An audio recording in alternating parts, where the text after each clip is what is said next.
주님께서 여러분과 함께 또한 사제의 영과 함께 루카가 전한 거룩한 복음입니다. 주님 영광 받으소서. 그때 주님께서 말씀하셨다. 너희는 불행하여라. 바로 너희 조상들이 죽인 예언자들의 무덤을 너희가 만들기 때문이다. 이렇게 너희 조상들은 예언자들을 죽이고 너희는 그들의 무덤을 만들고 있으니 조상들이 저지른 소행을 너희가 증언하고 또 동조하는 것이다. 그래서 하느님의 지혜도 내가 예언자들과 사도들을 그들에게 보낼 터인데 그들은 이들 가운데에서 더러는 죽이고 더러는 박해할 것이다 하고 말씀하셨다. 그러니 세상 창조 이래 쏟아진 모든 예언자의 피에 대한 책임을 이 세대가 져야 할 것이다. 아벨의 피부터 제단과 성소 사이에서 죽어간 지카르야의 피에 이르기까지 그렇게 해야 할 것이다. 그렇다. 내가 너희에게 말한다. 이 세대가 그 책임을 져야 할 것이다. 불행하여라 너희 율법교사들아. 너희가 지식의 열쇠를 치워버리고서 너희 자신들도 들어가지 않고 또 들어가려는 이들도 막아버렸기 때문이다. 예수님께서 그 집을 나오시자 율법학자들과 바리사이들은 독한 앙심을 품고 많은 질문으로 그분을 몰아대기 시작하였다. 예수님의 입에서 나온 말씀으로 그분을 올가매려고 노렸던 것이다. 주님의 말씀입니다. 그리스도님 찬미합니다.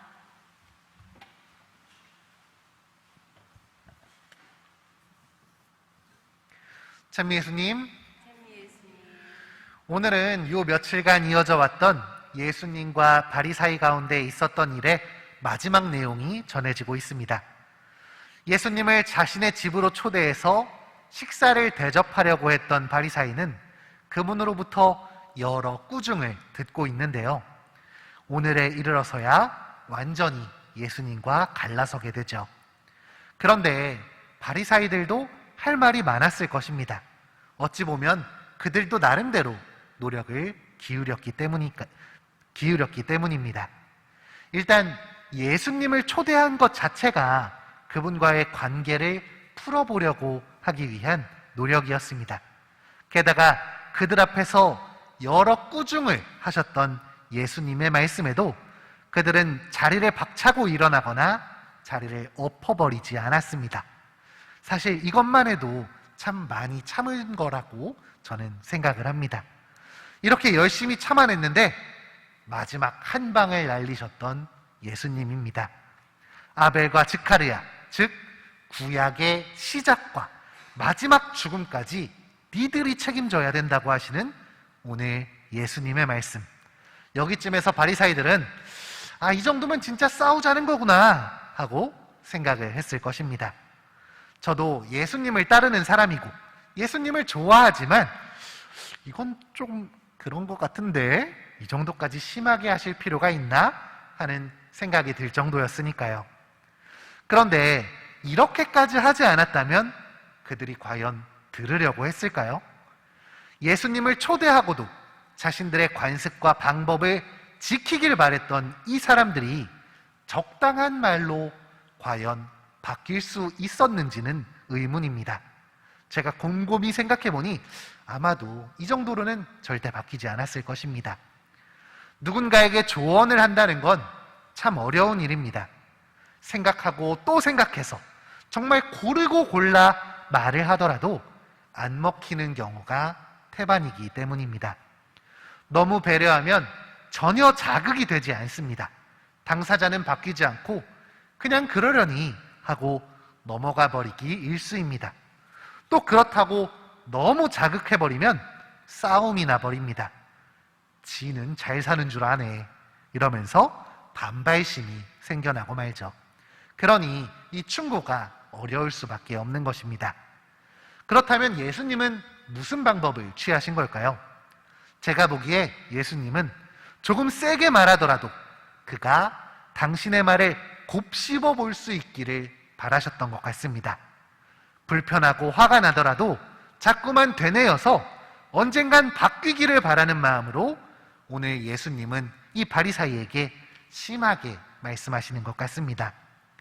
악의가 담겨있는 경고나 협박이 아니라 사실은 사랑이 담겨 있는 충고였던 것이죠.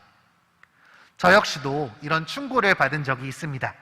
제가 평상시에 말을 좀 함부로 하는 경향이 있었는데 동기가 이 부분을 지적해 준 날이 있었습니다. 그런데 저는 어땠을까요?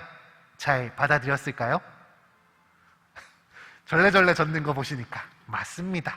저도 쉽게 받아들이지 못했습니다. 저는 오히려 그걸 저에 대한 공격으로 받아들이고 제가 미처 생각하지 못했던 부분을 도와주려고 했던 동기의 조언을 불쾌하게만 여기고 있었습니다. 그래서 어떻게 했을까요? 한동안 삐져 있었죠. 한참 시간이 흐르고 나서야 저는 동기가 지적한 내용이 어떤 뜻인지를 알게 되었습니다. 아, 나에게도 이런 면이 있구나. 나도 조심해야 되는구나. 라는 것을 깨닫게 되었습니다. 그 안에, 동기의 조언 안에는 사랑이 담겨 있다는 것을 너무나 늦게 알아차렸습니다.